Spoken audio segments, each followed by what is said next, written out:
మిత్రులందరికీ శుభోదయం. తెలుగు సాహిత్యంలో శతక సాహిత్యానికి ఎంత గొప్ప స్థానం ఉన్నదో మనందరికీ తెలిసిన విషయమే.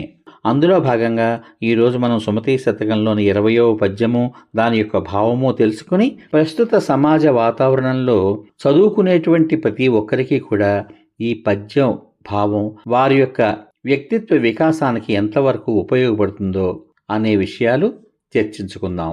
ముందుగా పద్యము, దాని యొక్క భావము యథాతథంగా మీకోసం.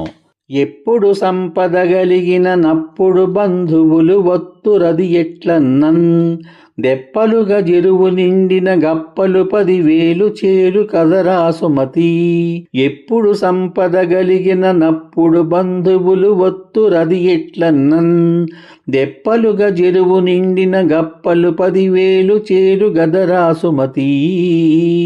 ఎప్పుడు సంపద గలిగిన నప్పుడు బంధువులు ఒత్తురది ఎట్లన్నన్, దెప్పలుగా చెరువు నిండిన గప్పలు 10,000 జేరు గదరా సుమతి.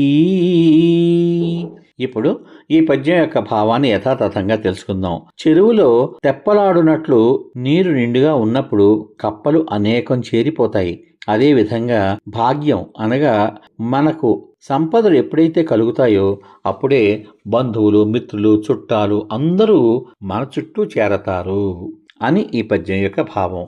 ఈ పద్య భావాన్ని మరొక రూపంలో కూడా చూద్దాం. చెరువు నిండా నీరు చేరగానే వేల కొలది కప్పులు అందులోకి ఏ విధంగా చేరిపోతాయో అదే విధంగా సంపద కలిగిన ఇంటికి బంధువులు ఎక్కువగా చేరుకుంటూ ఉంటారు. ఆ సంపదలు పోయిన వెంటనే వారందరూ మనని నిర్దాక్షిణ్యంగా వదిలి వెళ్ళిపోతారు అని ఈ పద్యం యొక్క భావం.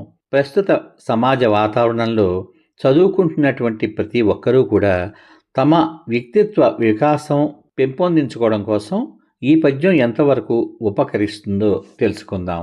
మనిషి వద్ద డబ్బు, విజయము, పేరు ప్రతిష్టలు వచ్చినప్పుడు చుట్టూ చాలామంది చేరతారు. విద్యార్థుల విషయంలో అయితే చాలా బాగా చదివే వ్యక్తి చుట్టూ కూడా అతనికి మంచి మార్కులు వచ్చినప్పుడు, అతని యొక్క ప్రతిభ పెరిగిపోయినప్పుడు అందరూ స్నేహితుల్లా ప్రవర్తించి తామే అతనికి ముఖ్యమైన స్నేహితులు అన్నట్టుగా చెప్పుకుంటూ ఉంటారు. నిజంగా మంచి మనస్తత్వం లేనివారు కూడా తమ యొక్క ప్రయోజనం కోసం ఎంతో కష్టపడి చదువుకుని మంచి మార్కులను తెచ్చుకునేటువంటి విద్యార్థుల చుట్టూ కూడా చేరి వారి యొక్క ప్రతిభను తాము ఉపయోగించుకోవాలి అని చూసేటువంటి స్వార్థపూరితమైన స్నేహితులను ఈ సమాజంలో మనం ఎంతో మందిని చూస్తూ ఉంటాం. కాబట్టి చదువుకునేటువంటి ప్రతి ఒక్కరికి కూడా ఈ పద్యం అందిస్తున్నటువంటి అతి ముఖ్యమైన విషయాలు ఏమిటంటే, ఎవరు నిజమైన స్నేహితుడు, ఎవరు ప్రయోజనకారి అని గుర్తించగలగాలి. విజయాన్ని చూసి దగ్గరయ్యేటువంటి వ్యక్తులను నమ్మి తమ దారిని మార్చేసుకోకూడదు. వారి దారిలోకి ఎటువంటి పరిస్థితుల్లోనూ మనం వెళ్ళకూడదు.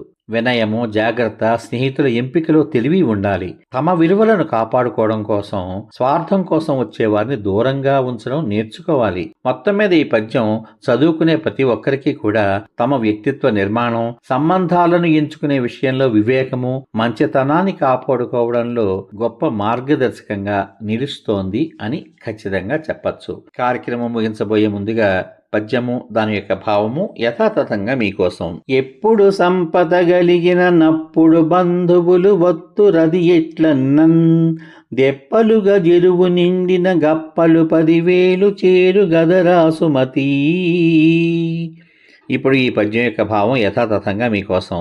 చెరువు నిండా నీరు చేరగానే వేల కొలది కప్పలు అందులోకి ఏ విధంగా చేరుకుంటాయో అదేవిధంగా సంపద కలిగిన వారందరింటికి కూడా బంధువులు ఎక్కువగా చేరుకుంటూ ఉంటారు. ఆ సంపదలు పోయిన వెంటనే అందరూ మన్ని నిర్దాక్షిణ్యంగా విడిచిపెట్టి వెళ్ళిపోతారు. ఈ పద్యం యొక్క భావాన్ని మరొక రూపంలో కూడా చూద్దాం. చెరువులో తెప్పలాడునట్లు అంటే పడవలు ఊగేటంతా నిండుగా నీరు ఉంటే కనుక కప్పలు అనేకంగా చేరిపోతాయి. అదేవిధంగా భాగ్యం అంటే సంపద ఎవరి దగ్గర ఎక్కువగా ఉంటుందో అప్పుడే చుట్టాలు వస్తారు. కాబట్టి సమయానుకూలంగా మనం ప్రవర్తించవలసిన అవసరం ఎంతైనా ఉన్నది అని ఈ పద్యం మనకి తెలియజేస్తోంది. కాబట్టి చదువుకునే ప్రతి ఒక్కరూ కూడా ఈ పద్యాన్ని నేర్చుకుని రేపు సమాజంలో మనం ఏ విధంగా ఆయా సందర్భాల్లో ప్రవర్తించాలో అర్థం చేసుకుని అనుసరిస్తారని ఆశిస్తూ ఈ పద్యము, భావము మీ యొక్క బంధువులకు, మిత్రులకు అందరికీ కూడా షేర్ చేయండి. మళ్ళీ రేపటి భాగంలో సుమతీ శతకంలోని 21వ పద్యం గురించి తెలుసుకుందాం. అంతవరకు సర్వే జనా సుఖినో భవంతు. శుభమస్తు. స్వస్తి.